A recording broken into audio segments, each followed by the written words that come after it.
চাকাটার থেকে এইটার ডিস্টেন্সটা একটা চাকাটা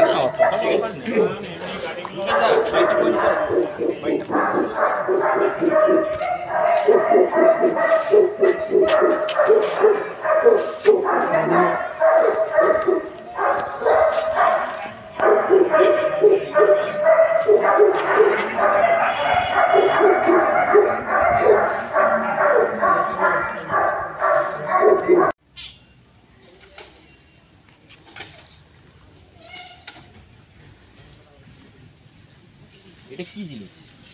এটা একটা electric bus. Electric bus? Electric bus. কজন বসতে পারে সর্বাধিক? সিট ক্যাপাসিটি আছে 16 জনের। 16 জন বসা যাবে, ড্রাইভার নিয়ে 16 জন বসা যাবে। এবার যদি বাচ্চারা বসে তাহলে? বাচ্চারা বসলে আরও বেশি বসতে পারবে, বা স্কুল বাস টাইপের যদি করা হয় সেগুলো আমরা চারদিক দিয়ে ঘিরে পরে করা যেতে পারে। স্কুল বাস হলে মনে হয় 30 জন পর্যন্ত বসানো যাবে। 30 জন পর্যন্ত। আচ্ছা, এর অ্যাডভান্টেজ ডিসঅ্যাডভান্টেজ কী কী? এর সবচেয়ে যেটা প্লাস পয়েন্ট হচ্ছে যে এর মধ্যে লিথিয়াম ব্যাটারি দেওয়া আছে, যে ব্যাটারিটা 5 বছরের গ্যারেন্টি আছে। 5 বছরের গ্যারেন্টি, এবং এর লাইফ সার্কেল হচ্ছে 12 থেকে 14 বছর বয়স, মানে বছর পর্যন্ত চলবে এটা। তাহলে একটা যদি গাড়ি কিনে সে আপনার নিজের আমলটা পুরো কেটে যাচ্ছে একটা ব্যাটারিতে। আর প্লাস ইলেকট্রিক যে খরচাটা হয়, ইলেকট্রিক খরচাটা খুবই কম।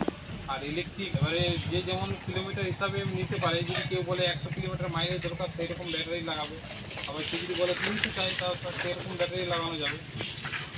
একবার চার্জে কতটা চলবে? একবার চার্জে এই গাড়িটা চলবে 250 কিলোমিটার। 250 কিলোমিটার, মানে লোকাল জায়গাতে ঘুরে আপ ডাউন করে 200 হয়।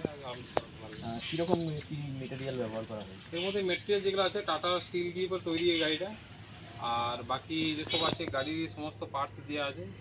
মারুতির চাকা দিয়েছি আমরা। তারপরে ব্রেকিং যে সিস্টেমটা আছে, বিশেষ করে ব্রেকিং সিস্টেমটা আমরা দুটো রেখেছি, একটা ডিস্ক ব্রেক আছে আর ড্রাম ব্রেক আছে, দুটোই ব্রেক দিয়ে লাগানো আছে।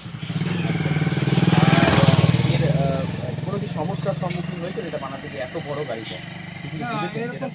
কিছু আসেনি, যেটা এসেছিল সমস্যা ব্রেকিং সিস্টেমটা সমস্যা এসেছিল, যেটা টোটোতে যে ধরনের ব্রেক থাকে সেই ধরনের ব্রেকিং সিস্টেম আমরা করেছিলাম। কিন্তু যেহেতু আগে থেকে আমাদের একটা এক্সপিরিয়েন্স আছে, কারণ আমরা একটা জিপ বানিয়েছি, তো সেই হিসাবে আমরা এই গাড়িটাকে হাইড্রোলিক ব্রেকের সিস্টেমটা রাখলাম। হাইড্রোলিক ব্রেকটা করার পর খুবই সাকসেস পেয়েছি আমরা। আচ্ছা, এটা সর্বাধিক কত মূল্যে এটা ইয়ে করা যাবে? এই গাড়ির মূল্য মোটামুটি 3.5 থেকে 4 লাখ টাকার মধ্যে মূল্য আছে। ডেকোরেশন উপরে, কালার উপরে করে। আর সার্ভিসিং ইয়ে ওসব? সার্ভিসিং এর যে কোনো জায়গায় সার্ভিসিং হতে পারে, তাছাড়া আমরা তো সার্ভিসিং দিই। যদি না আনা মনে করে যে অসুবিধা আছে, দূরে যদি কেউ নিয়ে যায় কোনো কাস্টমার, তো ছোটো দোকানে থাকতে পারবে, তার থেকে গাড়ি। আর এটা আমরা সবচেয়ে যেটা কম সার্কিট ইউজ করেছি, যতটা কমানোর চেষ্টা করেছি। মানে টোটোয় যে থাকে বিভিন্ন রকম সার্কিট থাকে, সেগুলোকে আমরা কম করে আরও কম বোর্ড ডোর লাগিয়ে কম করে আরও এগুলোকে ইয়ে করেছি, কম করেছি আরও। আচ্ছা, আর এইটা বানানোর প্রয়োজনীয়তাটা কী? এটা বানানোর এই কিছুদিন আগেই আমরা একটা জিপ বানিয়েছি। তো জিপটা বানানোর পর অনেকে ভাবছিল জিপে করে প্যাসেঞ্জারটা বইবে।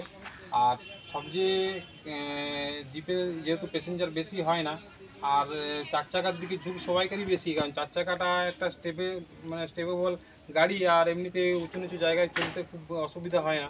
আর টোটো যেভাবে টোটো আমরা বানিয়েছি, কিন্তু টোটোয় কী হয়, একটা প্রবলেম থাকে যে বেশি যাত্রী থাকলে সেটা পাল্টি হয়ে যায় বা টার্নিংয়ের মুখে প্রবলেম হয়।